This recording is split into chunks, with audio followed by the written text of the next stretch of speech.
और इसी रूम में यह घटना घटित होता है और एक साथ 4 व्यक्ति, समझा जाए तो एक परिवार पूरा खत्म हो जाता है। महज एक लड़का उस परिवार का बचता है। के जो प्रतिनिधि थे यहाँ पे पहुंचे हुए थे, हाँ आए थे, पर और कोई ठोस कार्य नहीं बनाया गया है। उस नियम के तहत मुआवजा का हकदार बनता है ये बच्चा, और वो मुआवजा मिलने से के ऊपर कोई क्लेम किए हैं, क्लेम कर रहे हैं। वही तो गए थे थाना पर क्लेम करने के लिए, क्लेम के रिस्पॉन्स लेके कि इसके और क्या करना है, तो बोले हैं कि ठीक है इसी FIR से और इसका क्लेम एजेंसियों से मुआवजे की राशि इस बच्चे को प्राप्त हो सके और इसके अगले भविष्य के खातिर, इसके पठन पाठन हेतु, परवरिश के खातिर।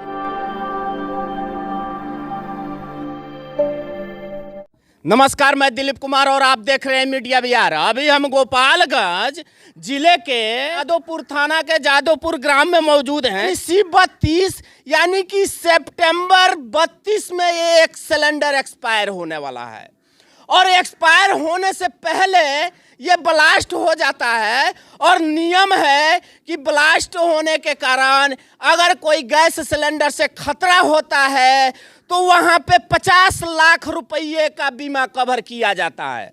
अब एक व्यक्ति के लिए अगर 50 लाख रुपये का बीमा कवर किया जाता है तो यहाँ पे बता दें एक साथ 4 घटनाएं हुई है। एक, इस बच्चे की दादी मौजूद है और इस बच्चे का माँ, पिता और एक भाई साथ में है। भारत पेट्रोलियम अधिनियम के तहत ये बीमा कवर किया जाता है। अच्छा ये बताओ बाबू कि ये घटना कब की है?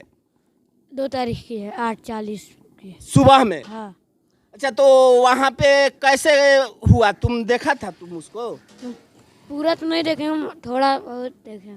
थोड़ा बहुत देखा है। अच्छा तुम्हारी मम्मी, भाई और पापा, दादी एक साथ उस घटना में गुजर गए। दादी वहीं पे स्पॉट डेथ हो गई और मम्मी, पापा और भाई का स्थानीय हॉस्पिटल से उनको रेफर किया गया गोरखपुर के लिए। और गोरखपुर में जाते वक्त, इलाज करते वक्त उनकी वहाँ पे मृत्यु हो जाती है। और अगर देखा जाए चारों अगर मिला करके तो एक साथ इस घर की 4 घटनाएं घटना स्थल पे ही कही जाएगी कि मौत हो जाती है। और उसका महज कारण है एक सिलेंडर। और इस पे सरकार अब तक सोई हुई है और ना ही इस पे अब तक कोई ठोस कदम उठाया गया। अच्छा सर आप बताइए, आप उनके को लगेंगे? हम मेरे बड़े पापा का लड़का थे। वो आपके बड़े पापा के लड़के थे। अच्छा ये बताइए, आप लोग का तो परिवार इंक्लूड है, एक साथ है और ऐसी घटना घट जाती है जो कि मैं इस पे अपनी शब्दों से तो बयान नहीं कर सकता और ना ही इस पे इसकी क्षतिपूर्ति भी हम लोग कर सकते हैं। अपनी शब्दों के माध्यम से अगर बात करें तो बहुत कम है, लेकिन फिर भी हम जानने की कोशिश करेंगे कि आगे का आप लोग का कार्यक्रम क्या है और आप क्या चाहते हैं। बस वही न्याय मिले, इसका जांच करके हम लोग को न्याय मिले। बस ये बच्चे को पालन पोषण के लिए सरकार सहयोग करे। इस बच्चे का पालन पोषण हेतु, पढ़ाई लिखाई का खर्च हेतु सरकार वहन करे और नियम की पालन करे। जब ऐसा नियम बनाया गया है कि एक मृत्यु होने पे 50 लाख का बीमा कवर करती है गैस एजेंसियां, तो फिर यहाँ पे 4 घटनाएं घटी है। उस हिसाब से इस घर की, इस बच्चे को मुआवजा मिलने चाहिए। आगे की तरफ हम आपको लिए चलेंगे और वहाँ से कुछ ऐसी दृश्य दिखाएंगे जो घटना स्थल पे घटी है।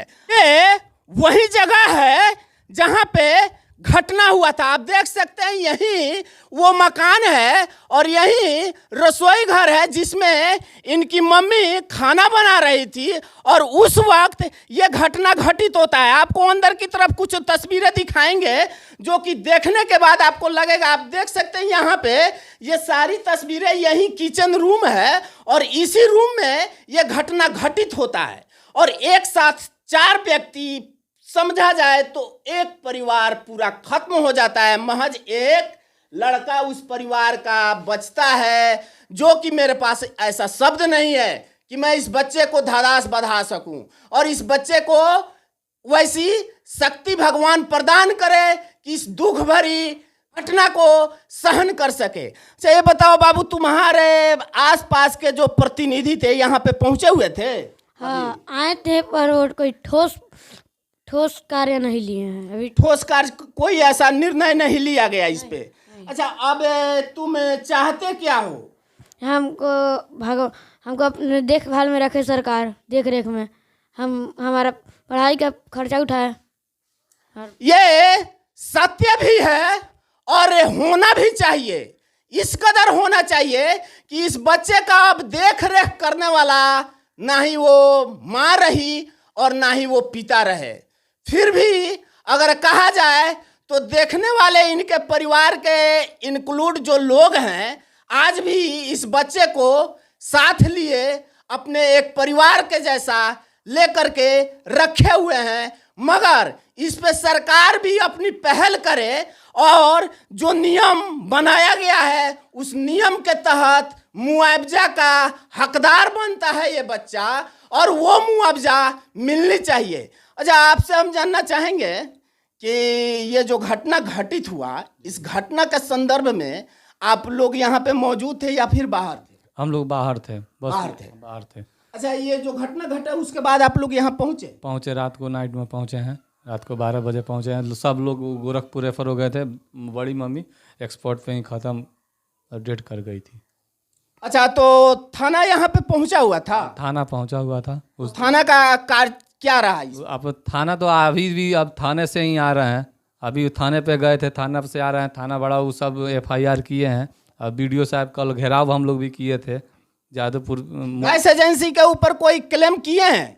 क्लेम कर रहे हैं, वही तो गए थे थाना पर क्लेम करने के लिए। क्लेम के रिस्पॉन्स लेके कि इसके और क्या करना है, तो बोले हैं कि ठीक है इसी FIR से और इसका क्लेम कीजिए। गैस एजेंसी के ऊपर आप क्लेम अभी तक नहीं किए हैं, लेकिन आपको इस बात का क्लेम करना चाहिए।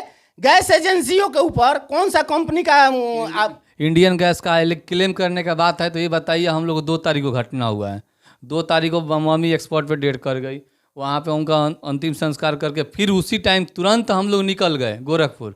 फिर 2 दिन रुके, उसके बाद से 2 दिन रुकने के बाद से फिर 6 तारीख को भैया को डेट कर गए, उनको लेकर आए। फिर वहाँ से तुरंत वहाँ पे भी गोरखपुर में 2 आदमी फिर भर्ती रहे, भाभी बाबू, फिर उनको गए देखने के लिए। हम लोग का टाइम कहाँ था कि हम किस पे FIR करें। और फिर हम लोग कल से हम लोग आज सब हिंदू रीति रिवाज के हिसाब से आज हम लोग मतलब आज के बाद से थोड़ा हल्का खाली होंगे, तो थोड़ा टाइम मिला तो थाना पे गए थे। अच्छा थाना पे गए थे, तो थाना से आश्वासन क्या मिला? थाना से आश्वासन मिला है कि ठीक है FIR आपका कर दिए हैं, उसका कॉपी ले लीजिए। रिसीविंग लिए हम एप्लीकेशन डाले उसी दिन फिर तुरंत कॉल आया कि सीरियस है बाबू, तुरंत फिर हम निकल गए गोरखपुर। ये इंडियन गैस एजेंसी का कहीं ना कहीं लापरवाही दिखी जाती है और उस लापरवाही के कारण एक पूरा परिवार खत्म हो जाता है। मगर इस परिवार की देख रेख और संवेदनाएं कौन सहेगा और कौन इस पे ध्यान देगा, ये सोचने वाली बात है। हमारे बिहार सरकार इस पे ठोस कार्य करे और स्थानीय प्रतिनिधि भी इस पे ठोस पहल करे ताकि गैस एजेंसियों से मुआवजे की राशि इस बच्चे को प्राप्त हो सके और इसके अगले भविष्य के खातिर, इसके पठन पाठन हेतु, परवरिश के खातिर कोई ऐसा ठोस कार्य किया जाए जिससे कि इस बच्चे का जीवन निर्वाह हो सके। फिलहाल इस रिपोर्ट में इतना ही। तमाम खबरों के साथ आप हमारे साथ बने रहे। एम मीडिया बिहार के साथ मैं दिलीप कुमार। जय हिंद, जय भारत।